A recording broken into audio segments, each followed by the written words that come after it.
ကျွန်တော်ဖုန်းလေးဝယ်ဖို့စိတ်ကူးနေပြီဆိုရင်ဒီလိုမျိုး7 ကျော်တန်း flagship ဖုန်းတွေထက်ကိုပေးရတဲ့ဈေးနဲ့ပြန်ရတဲ့စွမ်းဆောင်ရည်ကပိုကောင်းနေတဲ့ဖုန်းတွေကိုလည်းလိုချင်ကြမှာပါတကယ်လို့ကျွန်တော်ဒီလိုမျိုး7 ကျော်လောက်ပေးရတဲ့ဒီလိုမျိုး flagship ဖုန်းတွေရဲ့စွမ်းဆောင်ရည်ကိုကျွန်တော်ဒီ9 နှစ်လောက်ပေးရတဲ့ဖုန်းတွေမှာရနေမှာဆိုရင်ကျွန်တော်9 နှစ်ဖုန်းကိုပဲတွားပြီးတော့ရွေးချယ်ကြတော့မှာပါအဲ့လိုမျိုးဦးစားပေးပြီးတော့ရွေးချယ်တဲ့ဖုန်းတွေထဲမှာ Huawei ကနေတစ်ထုတ်လိုက်တဲ့ဖုန်းတစ်ခုကကျွန်တော်ဈေးကွက်ထဲမှာရောက်ရှိနေပြီးတော့ပို့ပြီးတော့စဉ်းစားတဲ့ဖုန်းတွေလို့ပြောလို့ရပါတယ်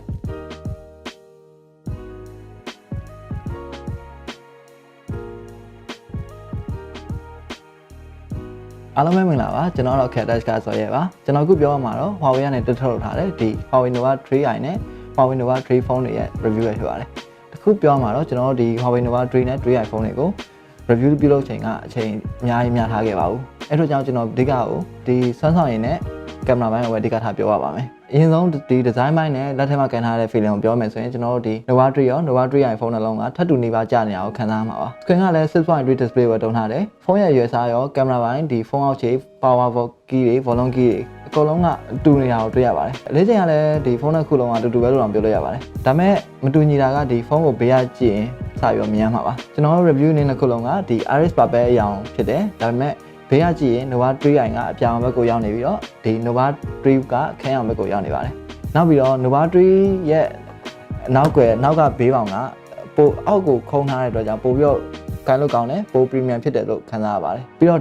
display မှာတော့ဒီ Nova 3ရော 3i ရော 6.2 inches Full HD Plus display ကိုတုံးပေးထားတယ်ခုနောက်ပိုင်းမှာခေတ်စားလာတဲ့ notch ကိုလည်းထည့်ပေးထားတယ်ဒါပေမဲ့ကိုက notch ကိုမကြိုက်ဘူးဆိုရင်ဒီ display setting ထဲမှာ notch ကိုဖျောက်ထားလို့ရတဲ့ setting လည်းပါပါတယ်အဲ့တော့ဒီဖုန်းတစ်ခုလုံးက display ဘက်မှာတိတာကွာတာမရှိဘူးတူတူပဲလို့တော့သတ်မှတ်လို့ရပါတယ်ဒီဖုန်းတွေရဲ့မတူညီတဲ့ချက်ကဘာဖြစ်မလဲအရင်ဆုံးတိတာမတူညီတဲ့ချက်ကတော့ဒီဖုန်းရဲ့ processor ဘက်ပဲဖြစ်ပါတယ် Nova 3i မှာ Huawei ရဲ့ဒီ mid-range processor တွေမှာအသစ်ဒီနှစ်မှာတက်ထုတ်လုပ်ထားတဲ့ Kirin 710 processor ကိုတုံးပေးထားတယ် brand name နဲ့ကတော့ 4K ပါမယ် Nova 3 မှာတော့လက်ရှိမှာ Huawei ရဲ့အကောင်းဆုံး Kirin processor တစ်ခုဖြစ်တဲ့ Kirin 970 processor ကိုတုံးပေးထားတယ်ဒီ processor က Huawei လက်ရှိ Huawei ရဲ့အကောင်းဆုံးဖုန်းလို့ပြောလို့ရတယ် Huawei P20 တွေ P20 Pro ဖုန်းတွေမှာလည်းတုံးပေးထားပါတယ် brand name နဲ့ကလည်း 4K မှုတော့ပဲနဲ့ 6K ပါပါတယ်ဒီ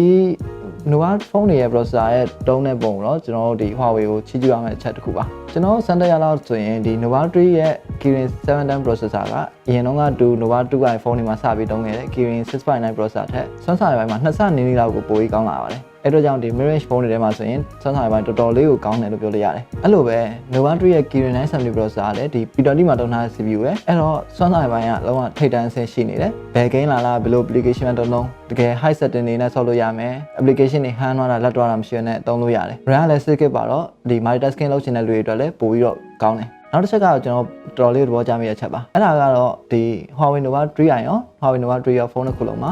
internal storage ကို 128GB ထည့်ထားပေးတာပါခုဒီဈေးတန်းဝန်းကျင်မှာဆိုရင်တော့မှ 128GB ကို internal storage နဲ့ပါတဲ့ဖုန်းတွေကတော်တော်လေးကိုရှားတဲ့အတွက်တကယ်လို့ရှိရင်တော့မှ 64GB ကနေပြီးပိုပြီးဈေးပေးရတဲ့ဖုန်းတွေဖြစ်နေတဲ့အတွက်ကြောင့်ကျွန်တော်ဒီ Nova 3 ရော 3i ရောမှာ 128GB storage ပါတာတော့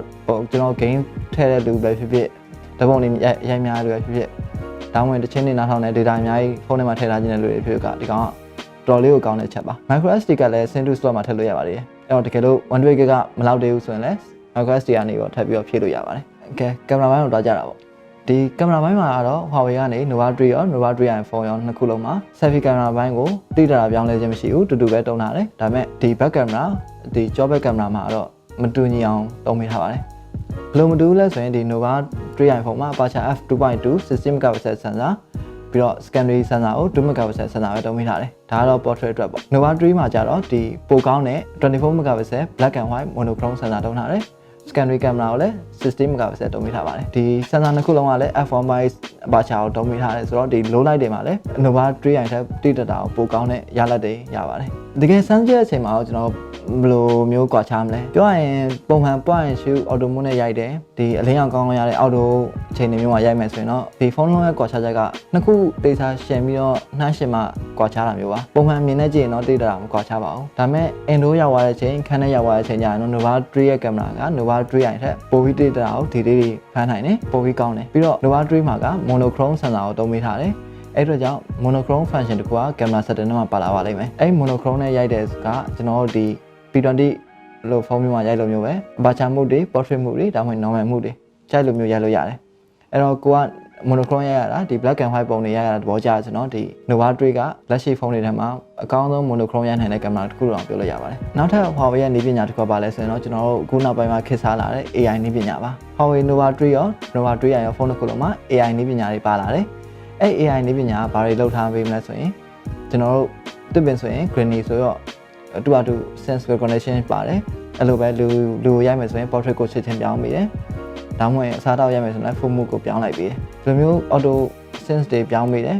ကိုရိုက်တဲ့ပုံတွေကဒီပုံမှန်ရိုက်နေတဲ့ပုံမှန် auto mood နဲ့ရိုက်တဲ့ပုံ AI ဘာပဲရိုက်တဲ့ပုံတွေထက်ပိုပြီး color ပိုတောက်လာတယ်ဒါကတော့ပြောရင်ကိုကြိုက်တဲ့ကိုပါ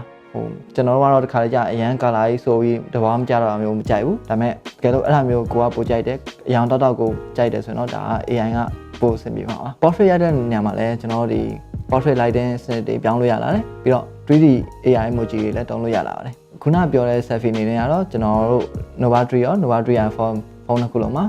24 megapixel f 2.0 စင်ဆာတုံးထားတယ် secondary lens ကလည်း2 megapixel ပဲ selfie camera အနေနဲ့ကတော့ခုနပြောရတဲ့ portrait lighting တွေလည်းတုံးလို့ရတယ်အဲ့တော့ selfie အနေနဲ့ကတော့တော်တော်လေးကိုမဆိုးလို့ပြောလို့ရတယ်ဒီဈေးဝန်းကျင်မှာပေါ့ဒါပေမဲ့Nova 3ကိုတော့ဖြစ်နိုင်နည်းနည်းလေးပိုကောင်းစေချင်တယ်။ဘာလို့ဆိုဈေးလိုက်ပိုများတော့ဒါပေမဲ့ကင်မရာပိုကောင်းတယ်ဆိုတာကျွန်တော်ဒီနောက်ကင်မရာဟောကွာချမှာပါ။ဒီ front selfie တမအနေနဲ့တော့ 3 ရော 3 ရောအတူတူပဲလို့ပြောလိုက်ရပါတယ်။နောက်ထပ်ကွာချတစ်ခုပြောမှဆိုတော့ကျွန်တော် battery ဘိုင်းမှာ battery မှာတော့ Nova 3မှာ3340 mAh battery ပါတယ်။ Nova 3မှာတော့3950 mAh battery ပါတယ်။အဲ့ဒါအပြင်ကျွန်တော်အားသွင်းတဲ့ချိန်မှာလည်း Nova 3 iPhone က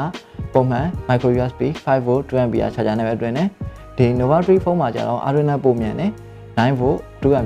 ဒီ USB Type C charger နဲ့တွင်းမှာပါတယ်ဒါကတော့ကွာခြားချက်ပါပုံတကယ်တော့ပြနေရကွာလားဆိုတော့ကျွန်တော်တို့စနက်ချိန်တိုင်းအဲ့လောက်များတဲ့အတွက်ကြောင့်ဒီအသေးချာချာဘလောက်ဘယ်ဟာဘယ်ကောင်ဘလောက်ပိုကောင်းတယ်ဆိုတာမျိုးကျွန်တော်မပြောတတ်ပါဘူးဒါပေမဲ့အခုချိန်ဒီ1300လောက်ကတော့ကျွန်တော် Nova 3 ဖုန်းက Nova 3i တဲ့ battery နည်းနည်းပိုခံပါတယ်ပြောရင်ကျွန်တော်ပုံမှန်တရက်တုံးတဲ့ဟာမှာတနိုင်နိုင်လောက်ကိုပိုပြီးတုံးလို့ရနေပါတယ်အဲ့တော့ဒီ Nova 3 နဲ့ Nova 3 iPhone တွေကိုအဆုံးတက်မယ်ဆိုရင်ဈေးရ Nova 3 iPhone က3,5900နဲ့ရောင်းတယ်ဒီ Nova 3 phone က9,5900နဲ့ရောင်းတယ်ဒီဈေးဝန်းကျင်မှာဆိုရင်ကျွန်တော်တို့တခြားပြိုင်ဘက်ဖုန်းတွေထက်စွမ်းဆောင်ရပိုင်းတကယ်လို့ပိုမကောင်းနေဘူးဆိုရင်တော့မှရှင်ပြိုင်နိုင်တဲ့အဆင့်ရှိတယ်ပြီးတော့ဒီကင်မရာပိုင်းကလည်း portrait lighting တွေလိုမျိုး port pro mode လိုမျိုးဒါမှမဟုတ်တခြား feature တွေ AI feature တွေလည်းပါတယ်အဲ့တော့ကင်မရာပိုင်းကလည်းတော်တော်လေးကောင်းတယ်လို့ပြောလို့ရပါတယ်battery ဘိုင်းကအားနေလားဆိုတော့လည်းမအားနေနေပြန်ဘူးအဲ့တော့တကယ်လို့ဒါကိုကဒီ3နိုင်ဝန်းကျင်ဒါမှမဟုတ်5နိုင်ဝန်းကျင်တဲ့ဖုန်းတွေကိုရှာနေတယ်ဘယ်လိုစဉ်းစားနေရဆိုရင်ဒီ Huawei Nova 3i နဲ့ Huawei Nova 3 ဖုန်းတွေကကို Google ဘိုင်းစိတ်ညစ်ရတာမျိုးတွေမရှိဘူးမြန်မာစာတွေမှန်တာတွေမြန်မာစာပြန်လုပ်နေရတာမျိုးလည်းမရှိဘူးကိုယ့်အကိုစိတ်တက်နဲ့ကိုကြိုက်လို့တုံးလို့ရတယ် Randy ဘိုင်းရောဒီ size ဘိုင်းရောယုံကြည်မှုရှိတယ်အဲ့တော့တကယ်လို့ကိုကဝယ်ဖို့စဉ်းစားနေရဒီဇုံညမှာလည်းဖြစ်နေတယ်ဆိုရင်ဒီဖုန်းတွေကိုထိတ်ဆွမ်းနေစဉ်းစားကြည့်တာအကောင်းဆုံးဖြစ်မှာပါတကယ်လို့ကျွန်တော်ဒီ Huawei Nova 3i နဲ့ Huawei Nova 3 ဖုန်းတွေကြောင်းပို့ပြီးတော့ထပ်ပြီးတော့တည်ကျင်နေတယ်ဒီထပ်ပြီးတော့ကိုမေးချင်တာရှိရဆိုရင်ကျွန်တော်အောက်က comment box မှာမေးပါလို့ရပါတယ်ကျွန်တော်တော့ Akhayar ကဆိုရပါတကယ်လို့ဒီဗီဒီယိုလေးကို channel တက်တယ်ဆိုရင်တော့ like and share ပြုလုပ်လာပြီကိုတောင်းဆိုပါတယ်နောက်ဗီဒီယိုတွေမှာဆက်တွေ့ရပါ